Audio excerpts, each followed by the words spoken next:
I got her. Just had to ask nicely. Just had to say, please, computer, I put my thingy in your thingy. Don't you want to make it go boom? Oh, you had to seduce it. Yeah.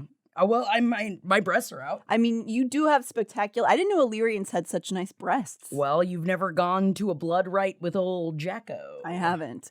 I'm wearing the throw-offs from the corpses. You're one of the oppressors. Yeah, I am. At first, I was going to dress in this breasty top, but as Bellius. And I was like, but I was like, I don't want to give him this much beautiful, ample bosom. It's true. And also, he's not really physically described that much, is he? No, I tried to look up pictures of him, and then I was just like, I guess I'll just be smelly. But then I was like, you know what?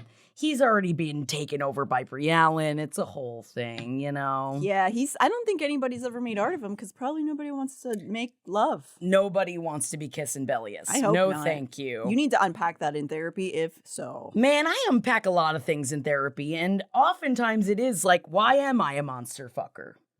I have been recently talking about my feelings about tentacles, and I didn't realize I had feelings about tentacles. Like sensual? Well, yeah. Wow.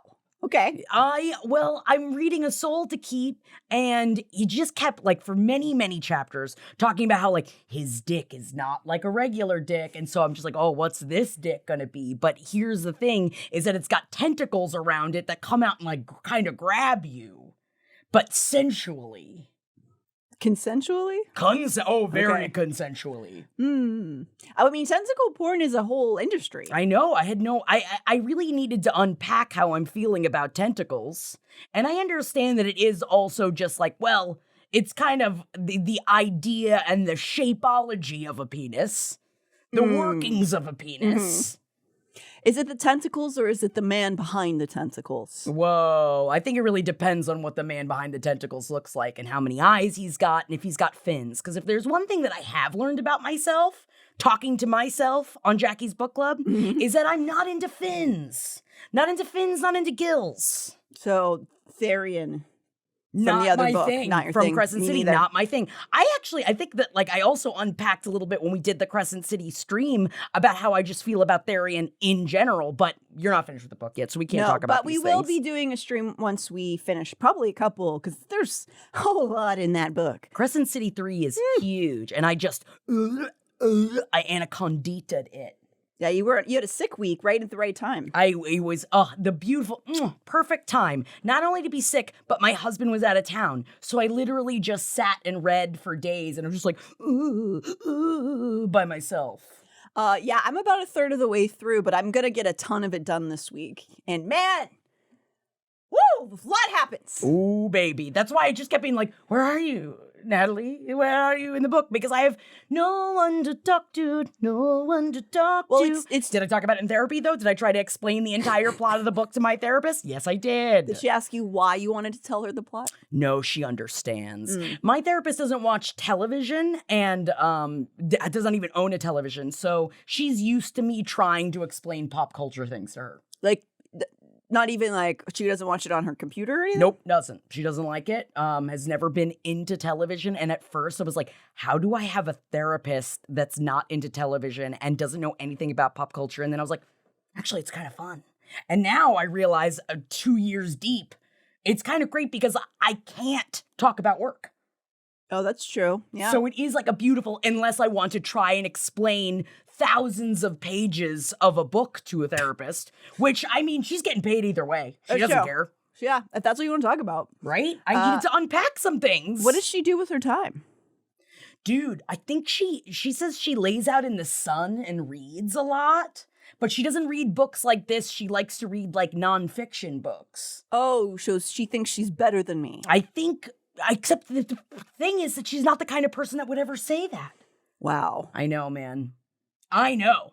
And I'm side-eyeing right now. I try to ask her about her regular life, but she doesn't really like to talk to me too much about her regular life. She likes it to be about me. And I'm just like, but I must know how you spend your time. I've been with the same therapist for 6+ years, and I don't know much about her because she doesn't... I never feel like I'm supposed to ask her, and I am extremely curious because I know she's a former LDS member. Ooh, And you I should always ask fast- something. The one thing that I have heard from therapist friends that it's like, if you want to show them pictures, all therapists want to see pictures, but they can't ask you to see them. So, like, but they're like, we're always curious about like the people you're talking about. And then I realized that I was like, oh, so I showed my therapist a bunch of pictures of Jeff, and she's like, it makes so much sense with how you describe him now. So she's she like, doesn't lurk? She doesn't lurk on your social media? She doesn't have social media. Ew, get out of here. Bro, she does. Like, this is why at first I didn't know how I would ever connect with her.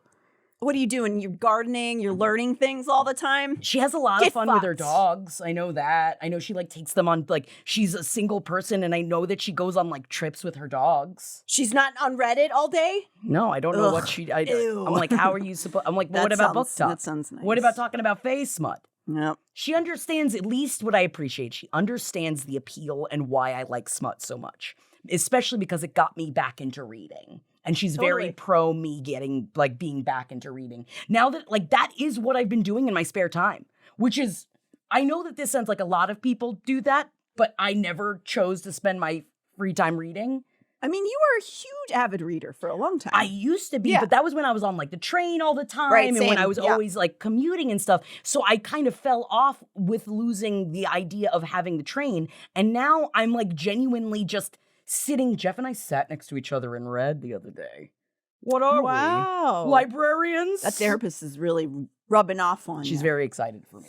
And I mean, if she could just give in to my journeys, she would understand what we go through here at Deep Dives. Well, speaking of journeys, there's 3 Fae that are finally back together, but they're on a freezing mountain range where everything is trying to kill them. I just can't believe you didn't start going, don't stop believing. No, Oh, just because of the word journey? Yeah, you said the word journey. What else? Do people think of other things? What am I, The Hobbit? What am I, R.R. Tolkien's The Hobbit? No, I've just been too busy playing with the Dune bucket that lives inside of my home now. Oh, no, you have one of the fuck buckets? I bought one of the buckets for my husband when we went to go see Dune 2021, the reissue that's at the AMC right now. And don't worry, this week they've got them, but they're going fast, everybody. Do you think he's going to have sex with it?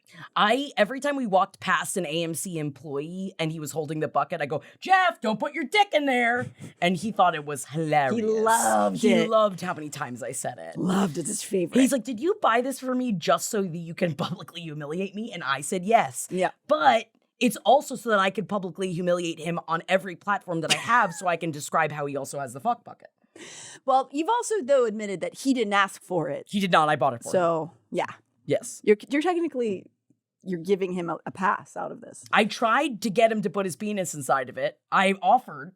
I was like, I'll touch it through it. But he wouldn't put his, he's like, I don't know where it's been. The bucket? Yeah. Yeah. Yeah, if you met my hands, I don't know. This marriage is not going to last. Where has that been? I've got my hands all dirtied up because I'm Gwen at the end of the Blood Rite. Yeah, you're very dirty right now. How do you feel about that? I feel like accomplished. Yeah. Because they had to really fight to get this dirty. You know what I mean? Like they made it through a thing. Yeah, I guess I could have put dirt on my breasts, my ample bosom. I mean, but you're one of the Illyrians who, like, I would say you're one of Balius's men. Yeah. Who got like a pretty easy ride through it. Yeah, I am a pretty easy ride. I'm not. I'm very difficult emotionally. As they've caught up on what is going on with each other, so the 3 of them have just been reunited. Yes. And they're talking everything out, and they've realized with full certainty that Queen Briallyn is the one who's dropped all the weapons into the Blood Rite. It's like, get out of here. What are you, a puzzle maker?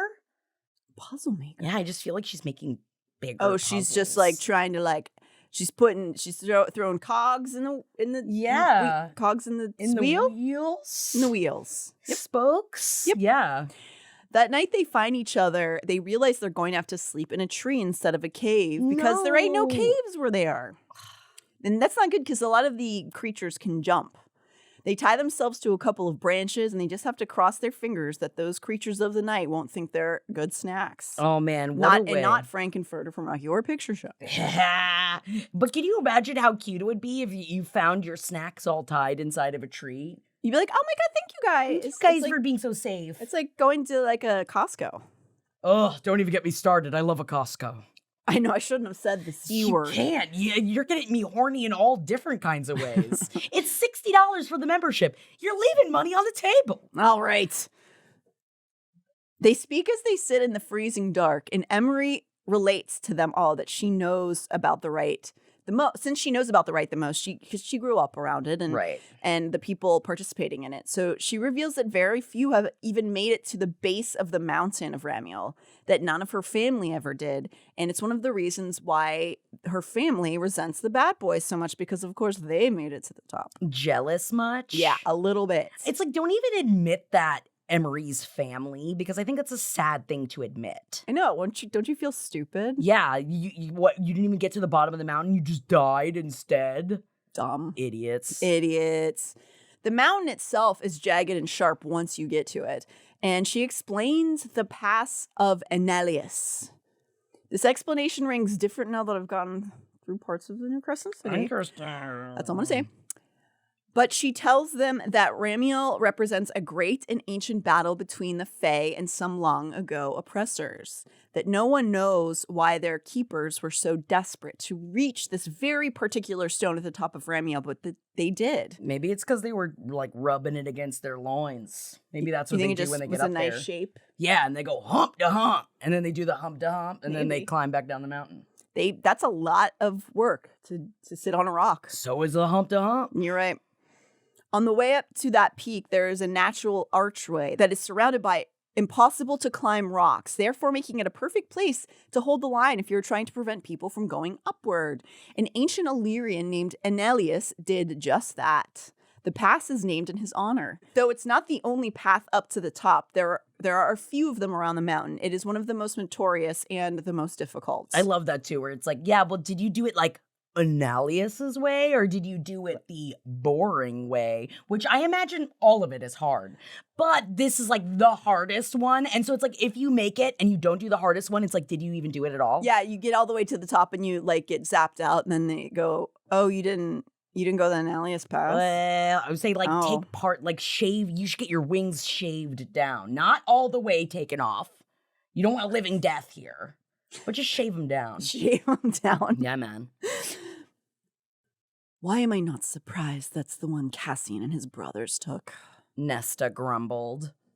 Emery and Gwyn chuckled, but when a beast roared in the distance, they instantly fell quiet. No giggles tonight. Nah, man, they're strapped to a tree. Although it would be cute strapped to a tree, then you start like playing MASH. Yeah, that would be fun. I don't know if they have any paper. Oh, yeah, I guess it would have to be all brain mash, and brain mash sounds like something else. Sounds like a pill you take. Yeah, they probably could have used one of those, too. They spent the night there with only their companionship to keep them warm and sane. Then they are on the 4th day of the rite. Just a couple days to go. What could possibly happen in 3 days? Oh, my God. And imagine, like, they're feeling every second of these days. Because they're human right now, technically. They're just we're our Boros snore little bodies. Yeah, it sucks, don't it? Yeah. Check your privilege, Faye. Think about it. Even though technically right now I am Illyrian. Although I guess if I were Illyrian, I wouldn't have ears. So maybe I'm just a regular Fae Bae in the Blood Rite. I love it. I think I'm a hidden Fae. You know what? I think you could be one of the priestesses who also is now passed the test, but didn't make it to the Blood Rite this year. And if you're going to take it, you're going to take the Blood Rite next year. Okay, so so I'm just geared up. I'm just like, it's like when I watch the Olympics. Like I just put on the outfits and go like, ooh. Oh, what? She just did a 1.5 turn split? Like I couldn't do that in my sleep. Sorry, The Olympics are coming this year, and I get very excited for the Summer Olympics. I mean, no ice skating, though. No ice skating, but it's all the gymnastics. And dressage. I do love rhythmic gymnastics. Yes, I love rhythmic gymnastics. I love all the gymnastics, but again, horse dancing has my heart, and I had no idea. Do the horses like it? No, I'm sure they don't, but they get to wear fun costumes, and they get celebrated, and isn't that nice? They probably hate it. Yeah. I don't know. Yeah. But I'm very scared of horses. I'm sure they at least get carrots or something.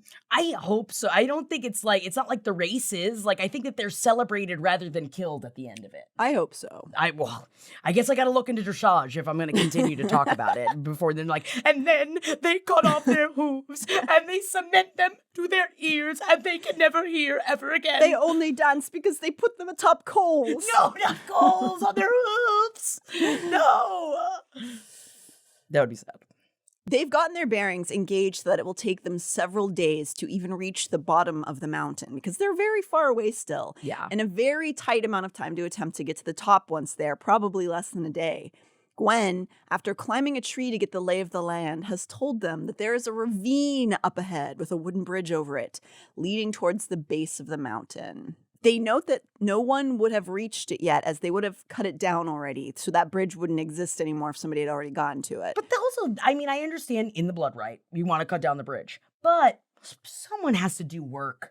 Someone at least has to make the magic to put up that bridge. And you're just going to cut it right down? I wonder, though, if the Illyrians, like, have bridge magic. Like, every year it gets cut down, and they're just like, what they expect it. And they just go, bridge, and they just, like, bridge magic it. And that one Illyrian's like, I'm a bridge fixer. Don't take my job. Don't take my job. You're right. And that would be taking jobs from people. Right. Give out the jobs to the winged, please. To the winged.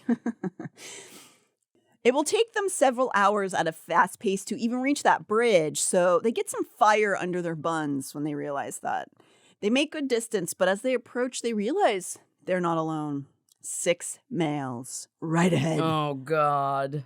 Despite the female's stiff limbs and empty stomachs, they begin to sprint to cut off the group of Illyrians, clearly trying to make it before them to the bridge. The females and the others are close to equidistant to the bridge, so this truly becomes a race. So they're darting But also, through. they're fast. You gotta think. It's like, all right, they're wearing less, and also, like, they're these big, strong people. But if you think about oh God, what was it called? I want to say Fortune 500, but I think that's stocks. Yeah. Physical 100, when they were all competing, like all the different kinds of strengths were competing in this competition show. And people have different strengths for different things. And in this instance, it would behoove, I'm not talking about dressage, these girls that like they could like jagged run much faster than these like bigger, I was going to say throbby.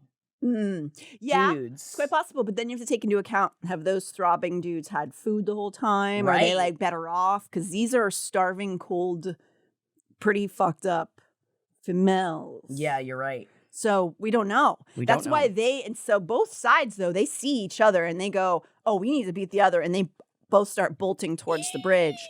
But then, as Nesta notices they are pretty equidistant, she realizes maybe we aren't going to be faster. And she decides she realizes that she needs to shout to her companions to change direction, to eliminate the enemy instead of beat them in speed. It just reminds me of like when you think about when geese are in like a V formation, you think, how do they talk to each other? Yeah. How are they going to get this information to each other? What, are they just going to honk?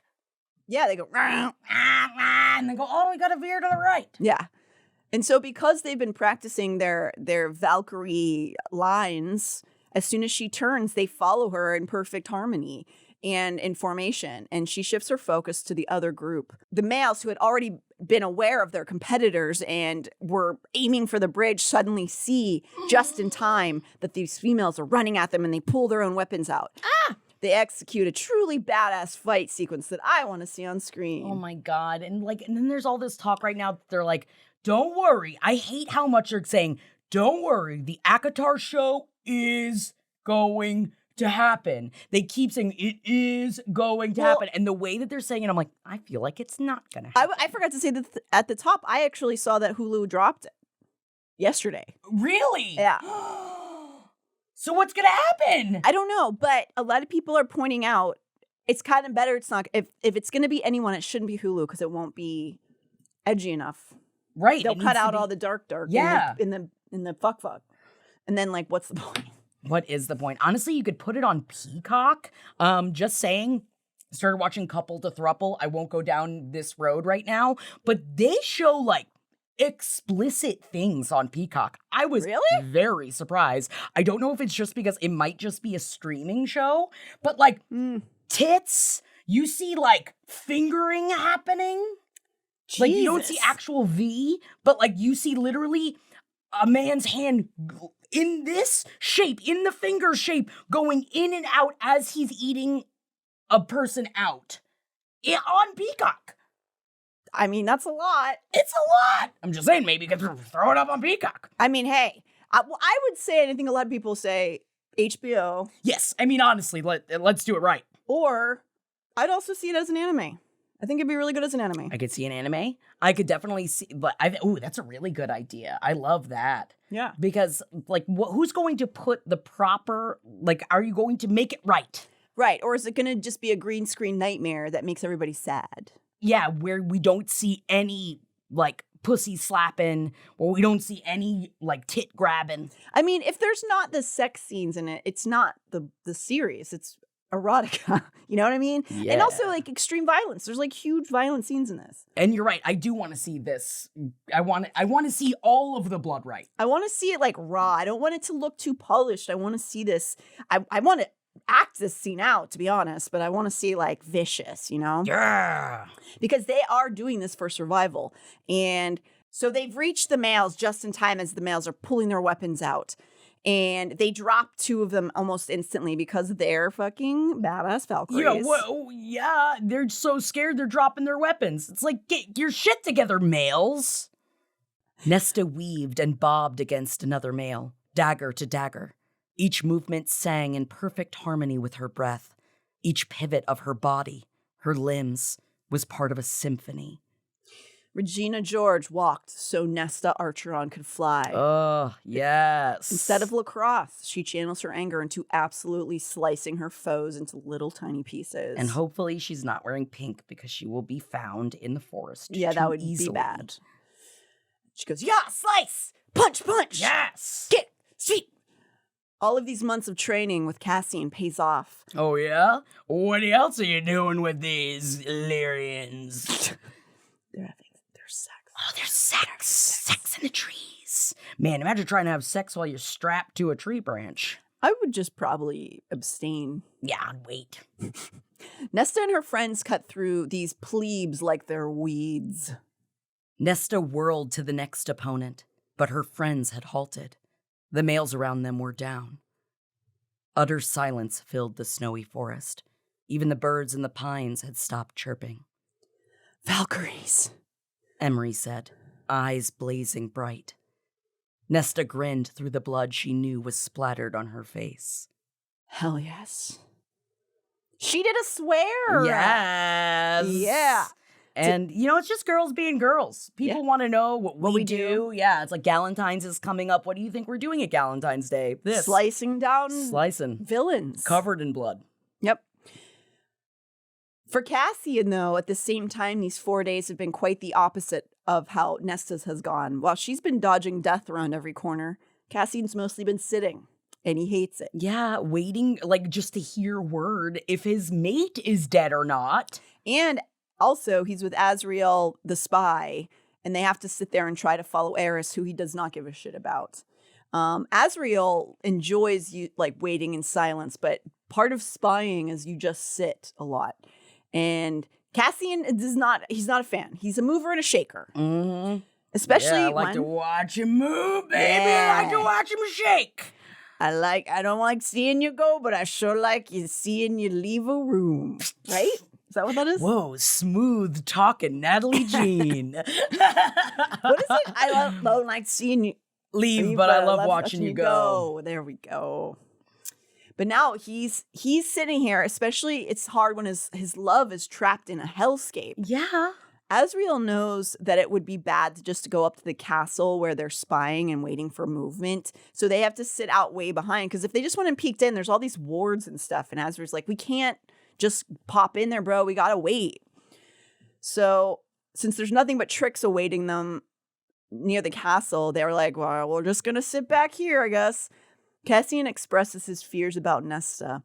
Azrael gently reminds him that they've trained them for this. that they can do this. Except for the fact that they were taken in their night clothes. I know, that's such bullshit. Like, I understand where Azrael's coming from and he is being a good friend in this moment, but it's also like, yeah, he's upset and worried for many, many reasons. Yeah, it's cowards. Yeah, and how do you actually make him feel better? You can't. You just gotta wait for Nesta to come back. Yeah.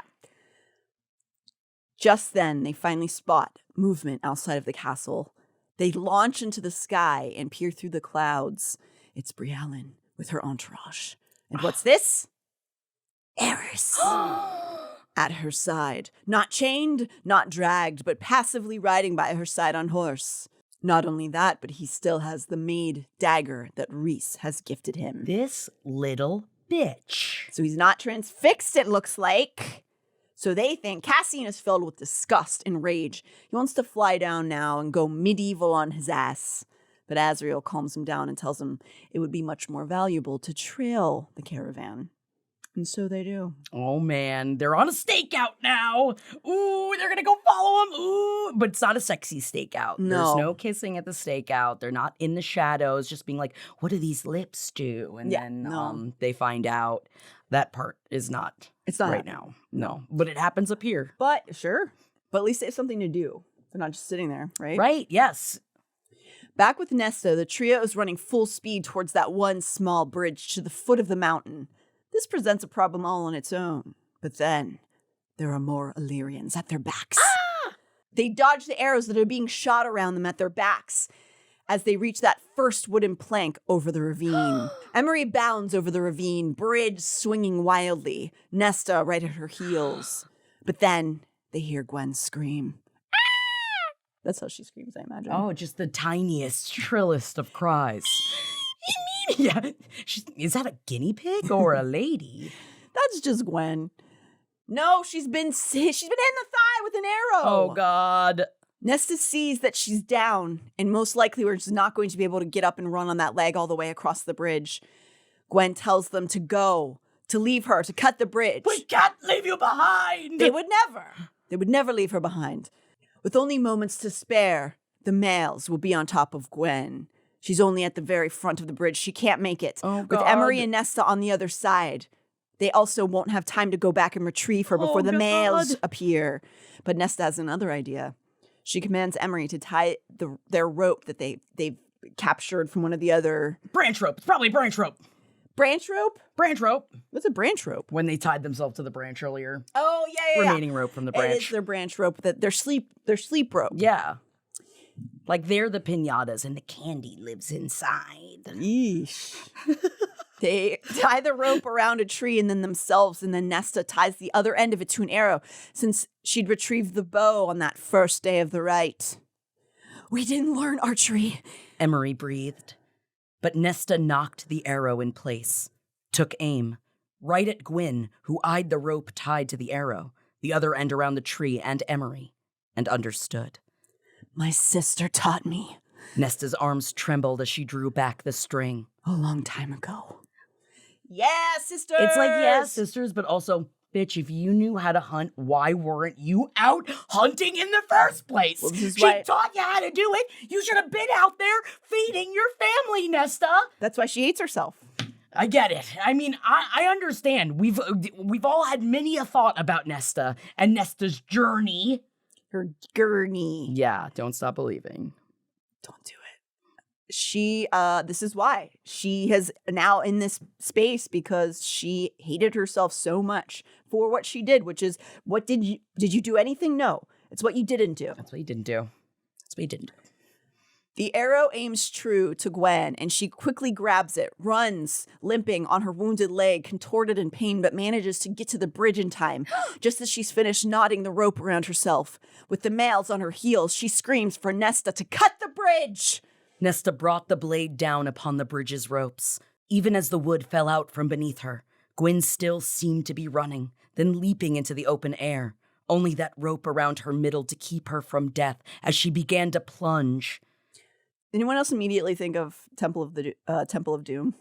Whoa. Indiana Jones, anyone? Which one's that It's the one with the bug room and the snake baby food. Oh, yeah. I watched them honestly during quarantine for the first time when in the beginning of quarantine. So I don't remember which one's which, but one thing I did learn is I want to have sex with Indiana Jones. I mean, of course. The second one is like usually people's not favorite, but I love it because I grew up watching it the most. Yeah. But there's a scene where they all go big. They go all in a like a rope bridge, and then Indy and the other two protagonists are in the middle.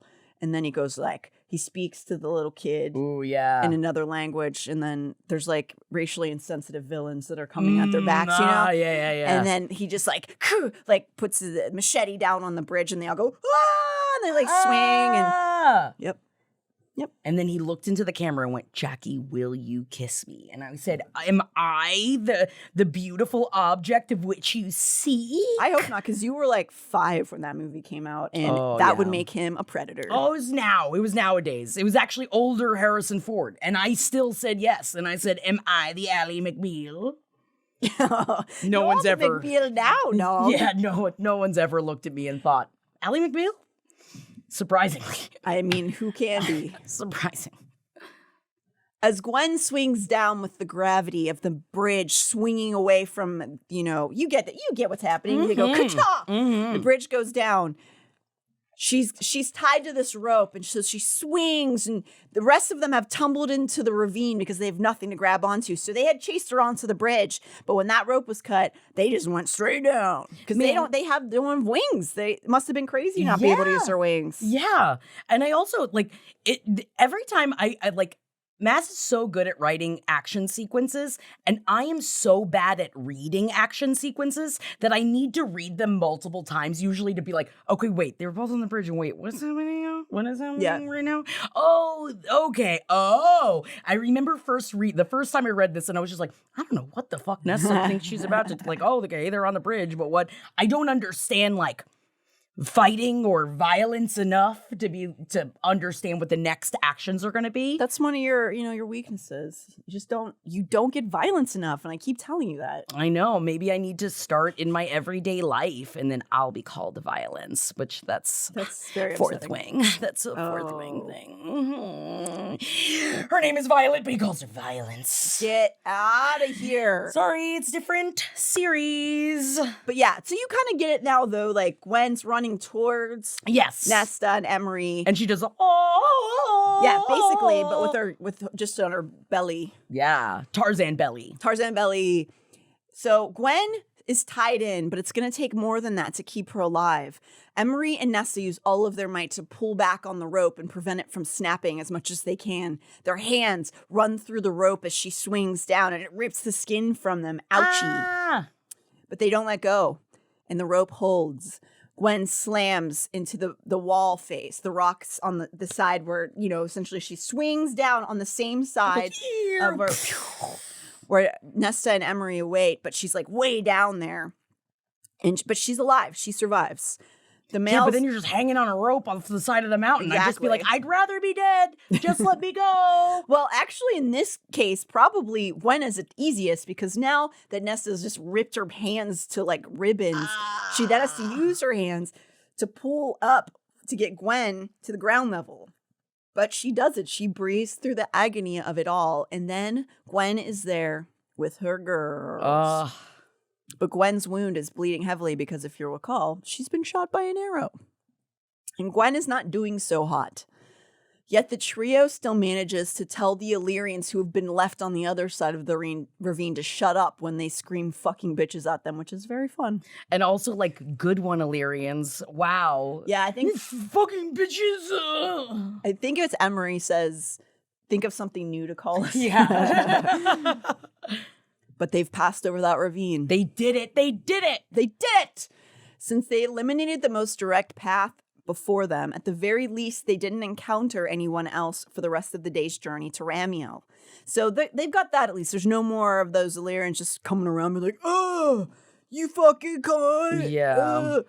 But Gwen is slowly bleeding out. She can hardly walk, and the other two have to half carry her to gain any distance. They're not there at the bottom of Ramiel yet by the time darkness comes. They use the last of their energy to get Gwen into a tree with them that night and can only hope that they all make it through to the next day. Can you imagine someone dead weight, you having to get them up a tree? Like, even just like, that's such a like, oh yeah, and then they gotta get them up the tree and then they'll have their, like, that's insane. I can't get myself up a tree. I can't imagine having to carry something else. Have you ever tried to carry a person's dead weight? It is completely different from when they use their muscles to help. It is like, it's like holding a big boulder. Like a person becomes infinitely heavier when they're not helping you counterbalance with their own muscles. Yeah. I mean, I do that. I do that to Jeff often. That Just I'll to see if pretend you can do yeah, it? just to see if he can hold me. I go dead weight, and then I fall into his arms, and he's like, "One day, I'm not going to be prepared, and I'm going to drop you." And I was like, "That's never going to happen." But of course, it's going to happen at some point. But honestly, that's on me. If he did that to you, what would you be able to? No way. He's a big. He's a big man. Would you? All right, don't get the horny for your husband on the show. He's Cassian in my head. No one can take it away. If he fell toward you, would you try? Oh, of course I would. Okay. I'd die trying. I'd die trying. Do you hear that, Jeff?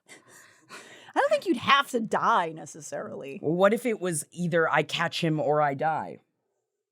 How? What's the setup there? Depends. Is this like on a the saw? day. Yeah. Oh It's like God. a sauce trick. Every time I watch one of those movies, I'm like, don't put me in one of these either. I can't survive much. The most, I gotta say, I'm not a Saw person anyway, but the most recent Saw was a very silly. It was very funny. This anti-hero role they've put him But in. they put him in. They're like, actually, he's not that bad. It's like, But think about where he's coming from. Like, what are you talking about? No, a lot of people have trauma and issues, and they don't. They don't torture porn people to death.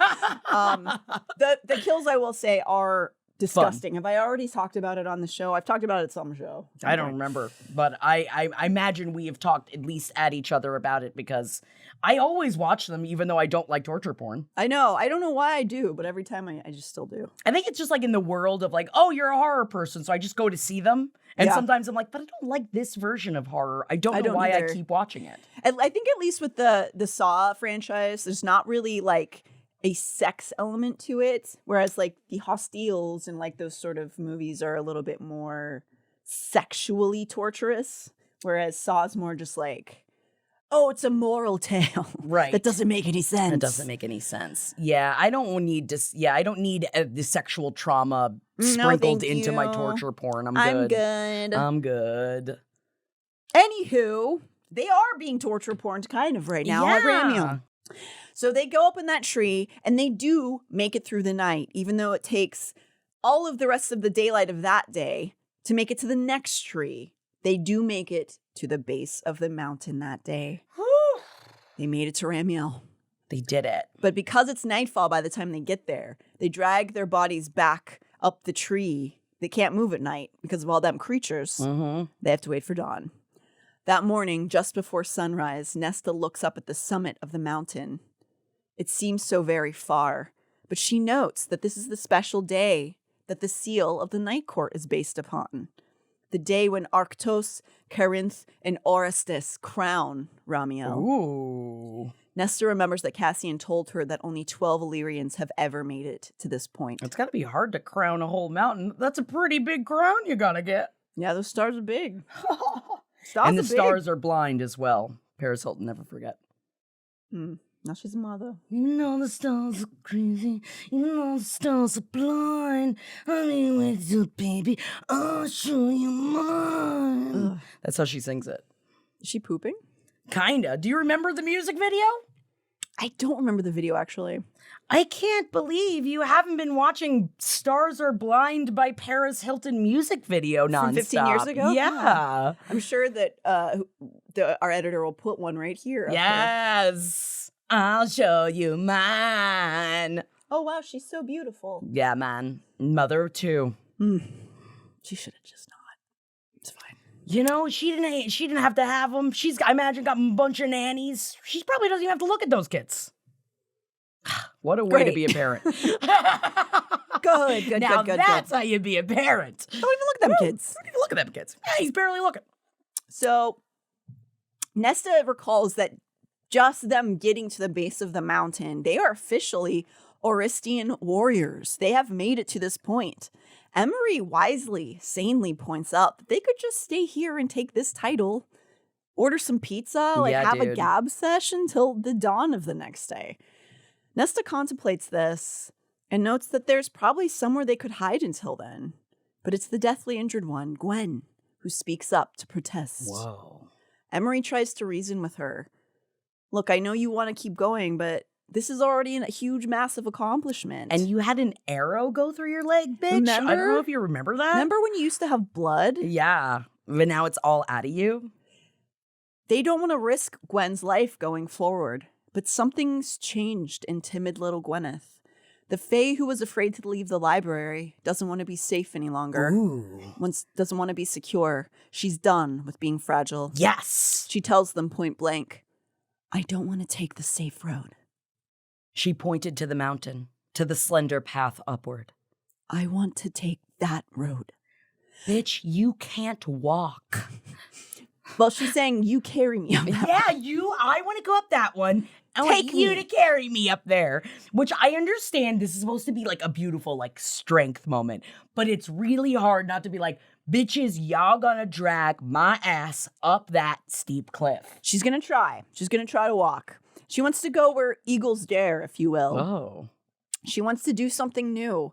She doesn't want to be the top of Illyrians. She wants to show them all that we don't only live in tradition, but with innovation and change. Yes, bitch, yes! That they're the new shit. Emery and Nesta try to gently talk her out of it, that the climb up the mountain is called the breaking.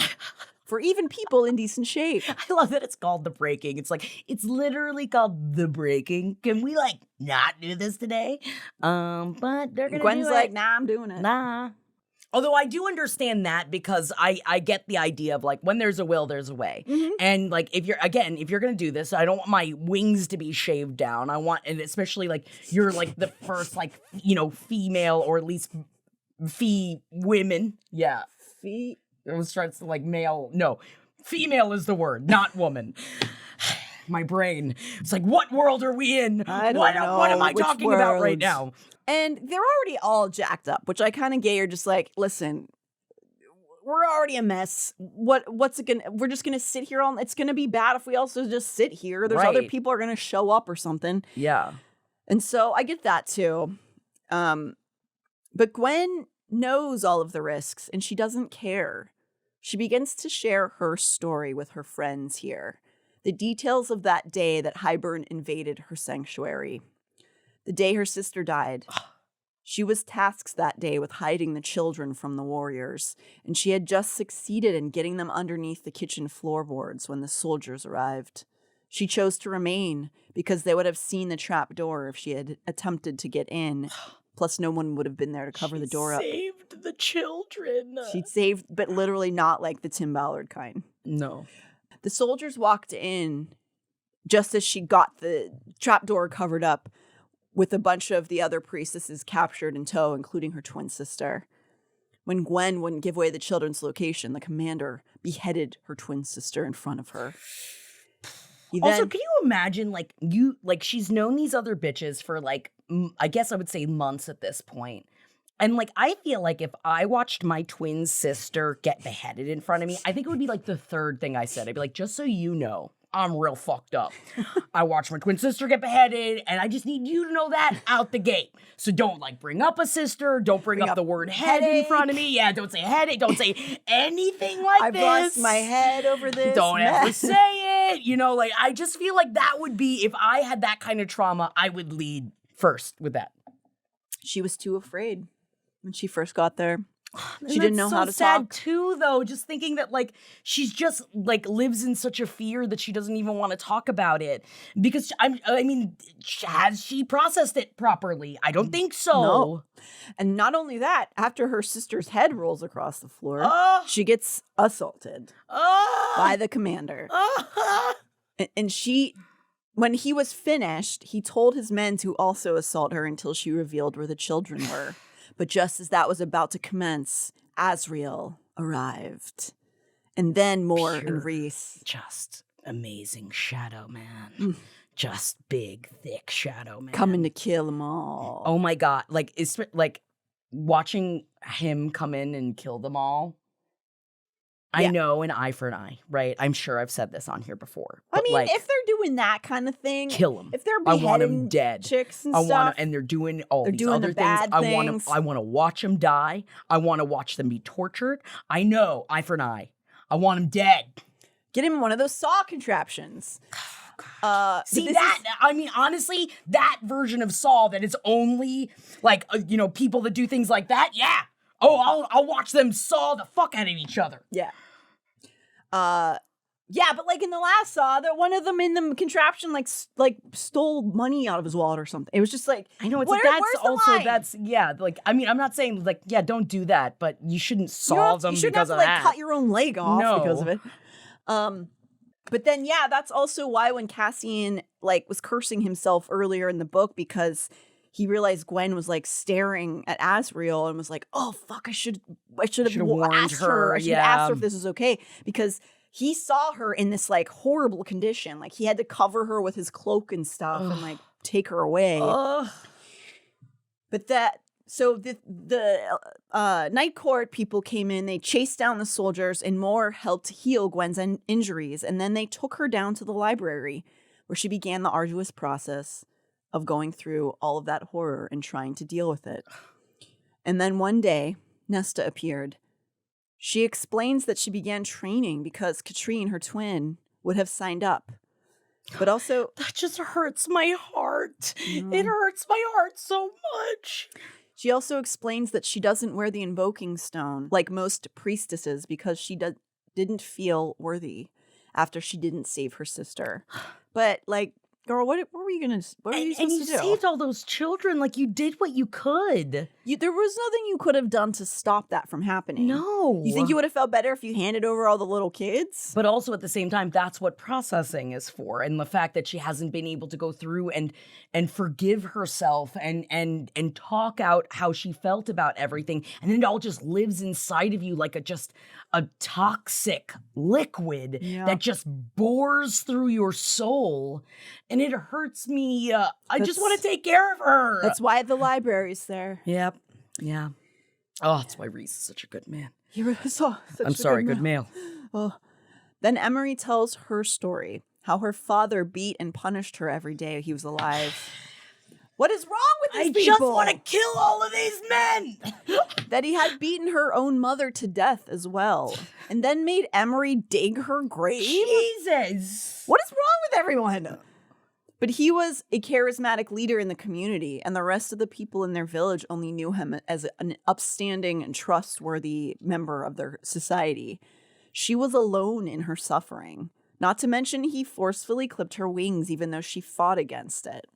She tells them she joined training to spite him, knowing that he would have forbidden it.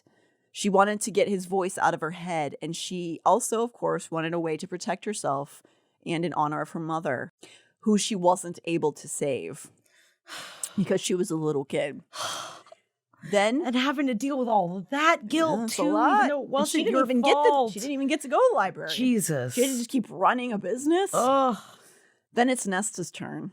She reveals to them her bad girl behavior, bad girl season, and why she was sent to the House of Wind. But then she also goes into how she watched her father die. The cauldron, all of it, even how she failed her sisters over and over again. And Nesta expected that it would be a bridge too far for them, that they would be disgusted with her. But of course, that's not what they did. No, they embraced each other's fears and sadness and failures. Validate anybody? Oh my God, it's just bitches being bitches and I love it. Validating each other. And as they look at each other, they know what they'll do. They'll climb to the top of that damned mountain. Because sometimes you need a little sprinkle of spite in there. Maybe you don't want to be all spite, but I gotta say, a little spite goes a long way. Oh, baby, a good heaping handful of spite will get you pretty far. Yeah. And especially, honestly, these are the perfect stories to be like, yeah, you know what? Fuck all of them. Yeah, we are gonna get up that mountain. Yeah. At the start of chapter 69, we're with Cassian as he and Az follow the caravan led by Briallyn and Eris. They don't seem to know exactly where they are, but they feel uneasy here. Az says it reminds him of the middle. Cassian is the Jimmy Eat World song? Malcolm in the Middle. Oh, okay. Oh, it's Bryan Cranston. Yeah. And then Bryan Cranston shows up, and then it's a whole, okay. Yeah. Cass has barely slept for fear of feeling something in his gut about Nesta. So while they're doing the tailing, they're following them through these lands they're not familiar with, but they're sticking with them. And Cassian is just trying to, like, he's worried if something happens, he's gonna like feel it, but he doesn't want to feel that, but he also is afraid to not feel it. You know, He's got so many feelings. so much going on in there. I know. As the caravan is camped out, Az and Cass are a safe distance away, watching from the ground, or they thought was safe. Over here, Cassian. Eris crooned. Cassian whirled and found the High Lord's son holding a knife at his ribs. Welp. So, Az and Cassian weren't as stealthy as they thought they were. They got got. They got. Meanwhile, Nesta, Emery, and Gwen have begun the climb. They've ascended all morning, but it barely feels as though they've gained any height. And they really haven't because of how slow they have had to move with Gwen. But at least they're alone on the mountain this far. Nesta wonders if the mountain climb was called the breaking because of what it does to your mind. That maybe the mountain compels you to dwell on your worst memories. But isn't it like completely like vertical? I think it's hard. It's close to. I think that it's a difficult climb. It's so insane. You ever, like, I've watched a couple docs on like crazy climbs and stuff like that, and how people can like, when you look at something, you're like, what do you hold on to? And they just like find these little nibs and they're just like, and it's like, how do you get your fingies that small to get yourself up on that wall? It's really crazy. I've only ever done rock walls. I've never climbed an actual mountain, and even just when things are made by human hands to grip in those places is very hard. You have to get tiny little hand muscles. Even doing aerial stuff doesn't really, it's like different hand things. Something, and you have to have different kind of strengths, honestly, in just rewatching Dune and thinking about having to get up and down all those sand dunes. Do you know how difficult that must be? How much leg work that is to have to go up and down sand dunes? But again, think about them tushies. Yeah, they're thick. Nice thick They can bones. handle the ride down. Yeah. What does that mean? I guess in my head they were on the dune, but they were going down and on their butt because they were scared of like walking down it. Oh, okay. So I they thought it was slid a sexual down it. innuendo. No, surprisingly not. Okay. One of the, I think the only ones that wasn't a sexual innuendo today from me. All right, cool. Glad we're on the same page. Getting up that mountain more like climbing up that dick, yeah. Oh, yeah. I still got it. Whoa, who's that girl? She's got such a smart mouth on her. I don't even really. All right, you know what? No, I'm not going to question Oh, it. you're not gonna? Nope. By the time the moon had risen into the sky, they were about 2/3 of the way up the mountain. That leaves until dawn to attempt to get to that special rock in the sky. Can they do it? It's not looking super promising. Gwen, for one, is looking at about on death's door right now. How do you hold on to the side of the mountain and hold on to a body as well? What I'm envisioning isn't like a full rock climbing situation, but it's sort of like natural pathways that you can sort of like half Okay. climb, and then you're kind of walking in like an uphill, but then sometimes you're Climbing and grappling. Okay, Yeah. all right. Now, honestly, you saying that makes it work more because in my brain, I'm like, they're just like on the sheer cliff face, and they're just like, they have one rope, and they're just like, what do we do? We've been doing this for hours. I don't think that's what's happening. That's just how I see it. I like that though. So Gwen, again, she's not doing very well. She's lost a substantial amount of blood and her face is ashen. And now Emery is climbing on a sprained ankle because she twisted it earlier in the day. And it's one that's not going to be healed by Fey blood until they are out of this place. So they've got stupid old human bodies. You're welcome. Yeah. Sucks, don't it? Yeah. But they haven't given up, even if Gwen has asked to rest for a moment. How dare she? This was your fucking idea. All right? This is on you, Gwen. As if they weren't going to do the hard way. Like, we all knew they were going to go the hard way. Oh, of course. Sorry. Because they're not like the other girls. They're a little bit different than the other girls. They take stock in this moment while they're sitting there, trying to gauge what they need, how far they have to go. And Emery points out that they're quite close to the Pass of Annalius. And if they can get there, it's relatively easy to the top. What are you talking about? None of this is easy. I mean, if you're already gone to this point, you take whatever mental game you can give yourself. You're like, past this, it's like, it's barely a mountain. Yeah, yeah, it's just like it's a blip. I'm sorry that I'm like harping so much on how difficult this must be, but like reading, like doing the reread, just it's days of it. Yeah, it's days of being, and also like you forget how much being afraid and being in a state of panic takes from you. Yeah, and just thinking of how exhausted physically they must be, and like so I'm really like in the reread of it, I'm really trying to put my brain into where they're at right now. Yeah. Where it's like, it's just sheer will at this point that they're just like, we just got to fucking do this. Yeah, I think SJM wrote it to make you feel as though they are going to die. Yeah. Like, I think she wants you to feel like that. Nesta is sitting there, and she's kind of on your side. She's contemplating whether it's really worth risking their lives. They already did it. They technically already did it. I mean, they got to the Pass of Annalius. That is, nobody does that. Good job. And so they're kind of contemplating that when she hears Gwen curse, and they see she's looking over behind them, and they turn, and they see what she's gazing at. And who is it but none other than fucking Bellius and his henchmen. Oh, Smelly himself. Their decision was made for them there. They can't stay. Not with these males coming this way. They still had a good distance ahead on the males. They're behind further on the mountain. But still, they can't. They haul Gwen up, and Nesta tells her to get on her back. She wonders if her nightly stair descents were preparing for this very moment. She sets her focus forward, and the Valkyries move. And now she's strapped to her back. Mm-hmm. And they're like, this is just where you just got. But do you think, let's say, right, Smellius and his boys, and they're all like brain captured. Yeah. Let's say they're brain captured, but they make it to the top of Ramiel. Do you think the Illyrian would be like, okay, you did it?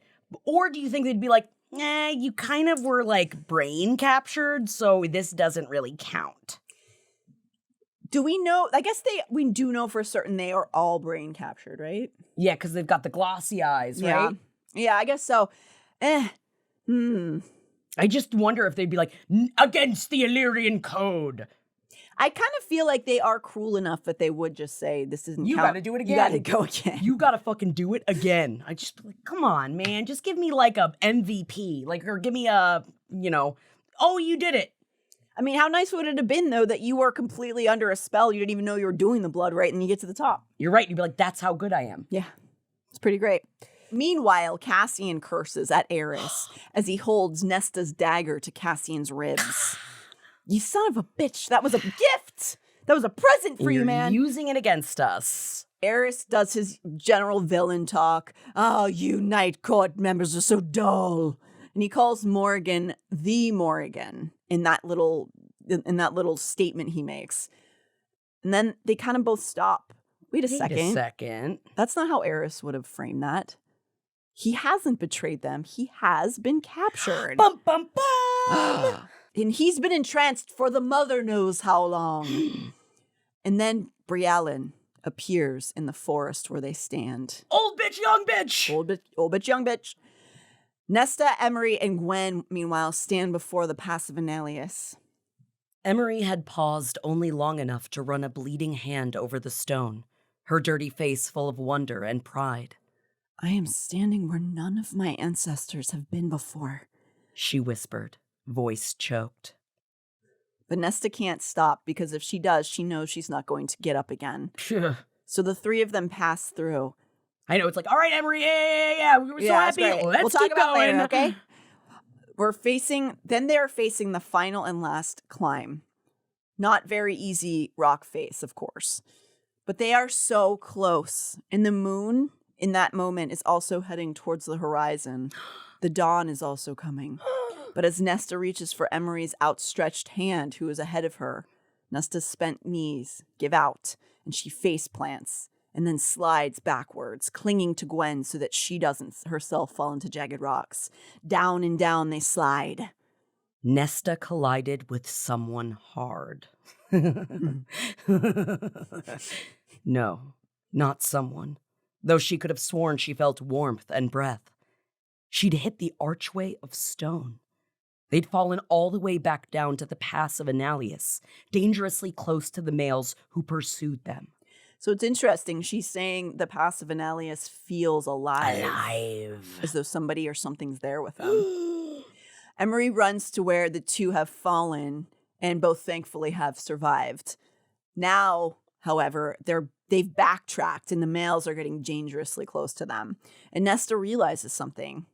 She can't carry Gwen any longer. Yeah. Yeah, bitch. What are you talking about? I mean, but also, what choice do they have? The males are coming up from behind. Yeah, man, you gotta keep going. They're going to be sitting here like lambs to the slaughter. And then Nesta realizes there's only one way. Nesta marveled at the hope and bravery in their faces. I can hold them off. No, Gwen adamantly refuses. She will not leave Nesta here. Damn. But when she looks at Emery, Nesta sees that Emery understands. There really is no other way. But Gwen begins to sob. She says she won't leave Nesta here. Nesta embraces her and they cry together. Something deep in Nesta's chest cracked open completely, and what lay within bloomed, full and bright and pure. I think this is the feeling of self-sacrifice, that her love for Gwen is so real and true that she's willing to offer her life up for her. Oh. As they hold each other, Nesta locks eyes with Emery, and Emery understands. Nesta then does a Vulcan neck pinch on Gwen. Is that a go-to-sleep pinch? Yeah. And she's unconscious. Gwen wouldn't be able to fight off the males in her state, and they know that.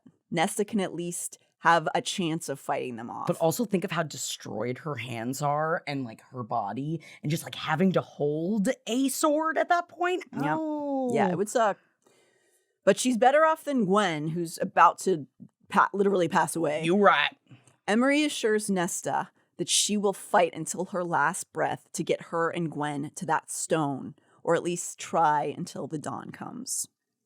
Nesta helps place Gwen on Emery's back, tying her there with the bloody rope. And here's what I'm saying.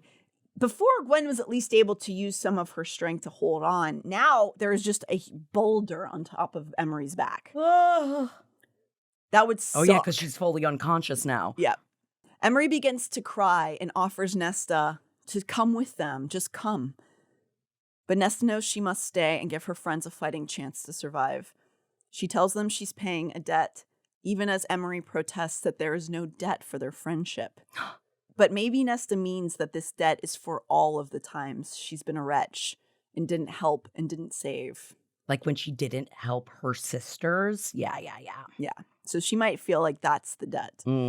Emery is resigned and she turns and begins the slow process of making her way to the top. Nesta did not say goodbye. She just inhaled through her nose, held the breath, then exhaled. Repeat her mind stilling again and again until her breath became the steady crash of waves and her heart became solid stone, and every inch of her body was hers to control. Over with Cassian and Azriel, they are forced to be following Eris and Briallyn. I love this. This like back and forth, back and forth, back and forth. Yeah, I like it a lot too. Cassian notices that Briallyn's caravan that they had been tracking this whole time is gone, and he wonders if this was all an illusion. Were those people even real? She leads them to a lake, and as they arrive, Briallyn pulls back the cloak that had been covering her body and face.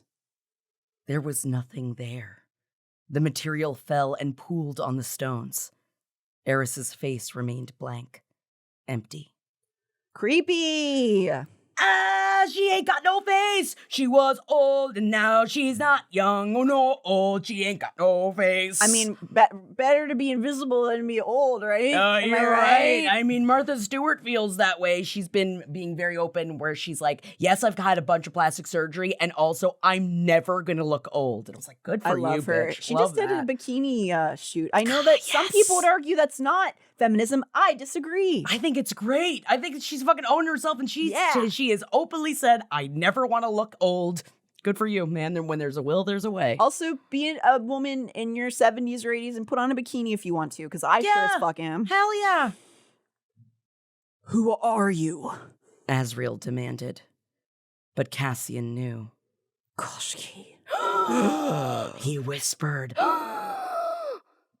So they are now at Koshki's lake. They've been taken there by Briallyn. Over with Nesta. This is a little bit of a long passage tree, but I just love it so much. Nesta stood under the pass of Annalius for a long minute. She took out her canteen, drank the last of the water, chucked it to the side. She tucked the dagger into her belt, picked up the sword, and drew a line in the dirt in front of the archway. Her final stand, her last line of defense. And then she went, "You shall not pass!" Nesta gathered the shield, peered over her shoulder to where Emery had cleared the last cluster of boulders and now struggled up the long, straight path to the peak. A small, quiet smile passed over Nesta's face. Then she hefted her shield, angled her sword, and stepped beyond the line she'd drawn to meet her enemy. It's just so badass. Yes. At the start of You shall not fucking pass. Smellius. Yeah. At the start of chapter 70, Nesta is in harmony with herself in the moment. The warriors began approaching, but all Nesta knows is that she is protecting her family, and she's content doing so. Yes, bitch. There was no room for fear or anger, only the certainty that she will protect them. Nesta smiles as the first of the warriors launch at her, and the strikes come easy. She's just like John Wick right now. She really is. Her breathing steady. She longs for a moment for ataraxia. She wishes she had her sword and wonders if she's finally become worthy of it. She named her sword from an old language, and Lanthus had laughed at her. Nesta takes down male after male, 6 of them, and she holds the line. Ataraxia, she had named the magic sword. Inner peace. Which is interesting because she kills with it. Isn't that funny? Isn't that funny? Inner peace, what? Inner peace in your brain because you did. Yeah. And I'll get a piece of this sword in your face. Yeah, because you're going to die. As acid cats, we're not good at shouting at fight things at people. Are we not aggressive enough? Is this not coming across? All of my aggression is like movie. It's like pretend. I mean, Yes. I would give me a, you know, if somebody was attacking my friend or me, give me a reason. Oh yeah, I'll gouge an eye out. Oh, I'll take him down. As Az and Cass stand before Koshki, they question this old monster, and who is amused at Cassian and Azrael's handling of Briallyn and Eris. That Koshki expected the brutish males to go in for the attack much faster. They're courtiers now. Thank you very much. They are. Suddenly, Az tenses, fear building in him. Something's wrong. Run, Az whispers. He snatches Eris and launches into the sky. And Cassian tries to follow, but suddenly Cass feels like he can't move. Then, the real young old hag appears from the tree line. She's wearing a crown atop her old lady perm. Yeah, and she looks ugly because she's old. Yuck. And here's the real reason they've been summoned. Tricked. Cassian's body is now trapped. No! The queen tells Cass she has need of him. Well, I mean, I do too, but you'd want him to willingly come with you. For like a date. Yeah. Yeah, date is what I'll call it. Briallyn demands Koshki winnow them away, and before Cassian can even think, he's zapped into the darkness.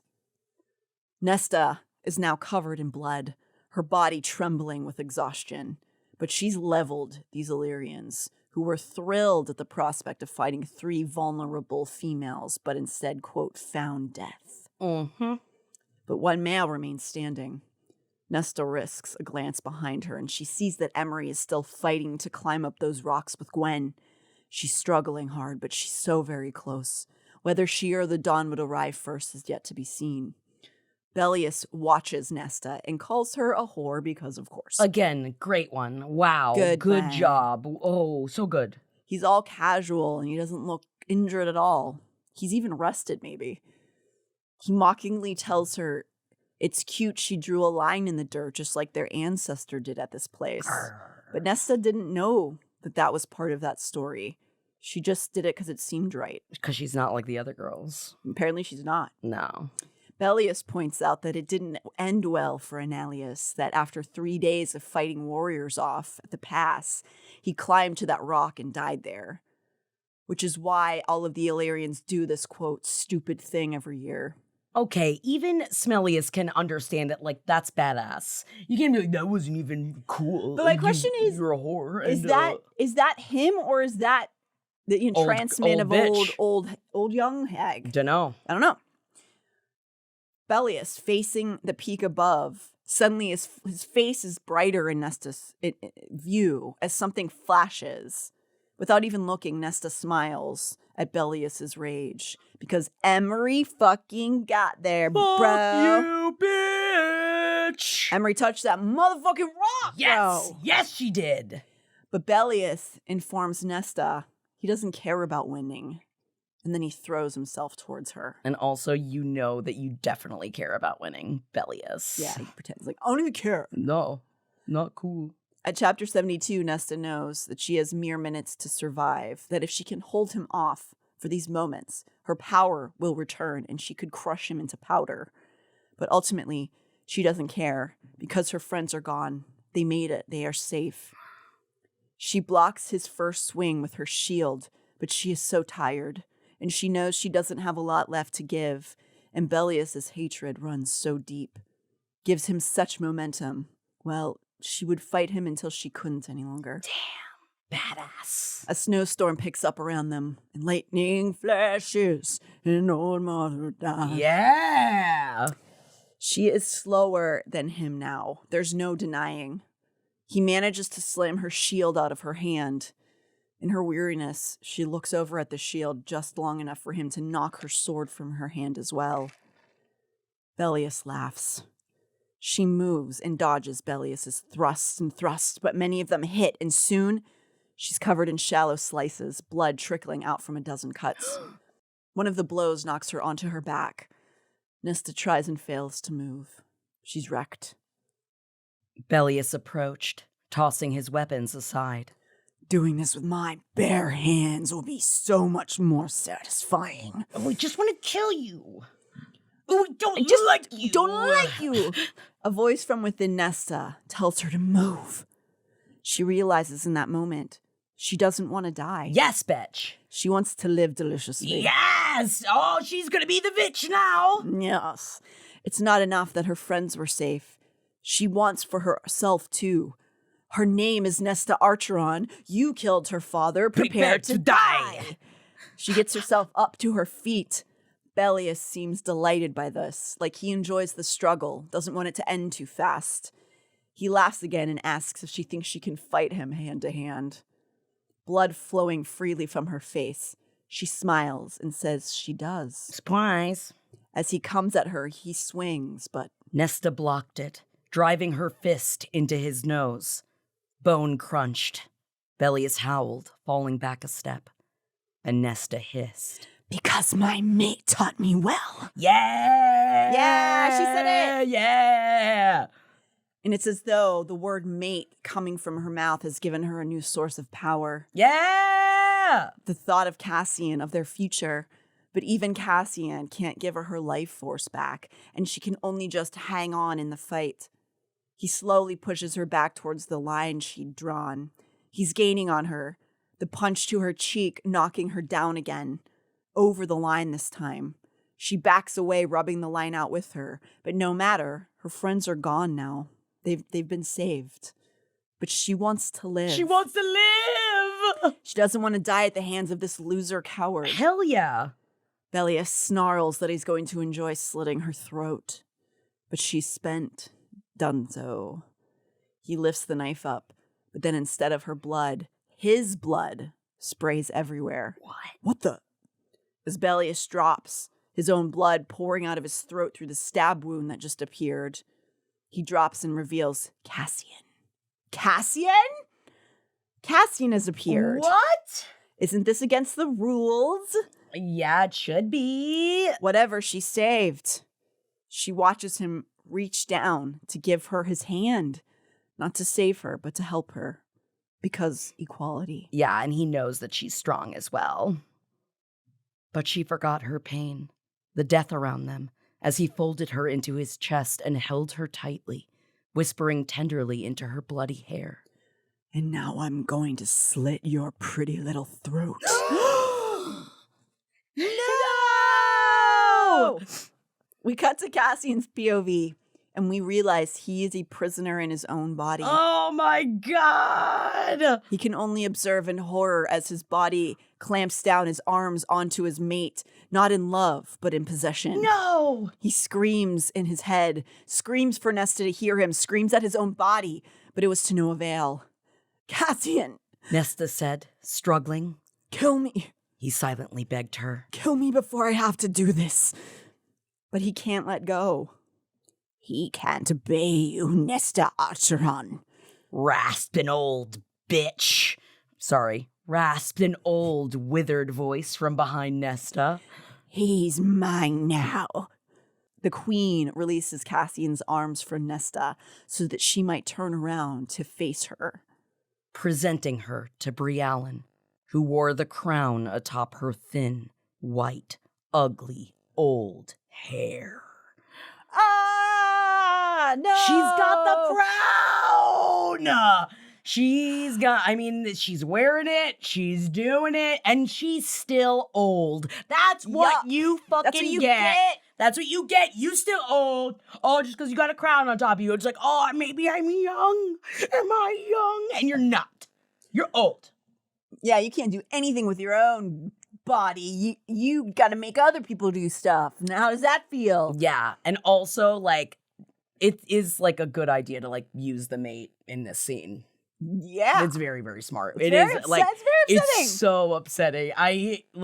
Man, reading this the first time, too, and I was just like, no, and thinking, but he can't be here. And then I was like, oh, God, what's about to happen to him? But he can't be here.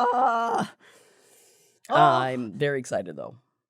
I hope something good happens after this. It's crazy. Yeah. Okay, the next episode is our final episode of the series, you That's guys. insane. We're going to do another episode, at least one after this, about the bonus chapters. We're going to be doing streams, and we'll be coming forward. We'll give you some news about stuff we'll be doing in the future, but like, stay tuned. We're not done yet. And it's crazy how in the last like 30 pages of this book, so much other shit happens still. Jesus. SJM, how do you get all this crammed in your brain? I don't know.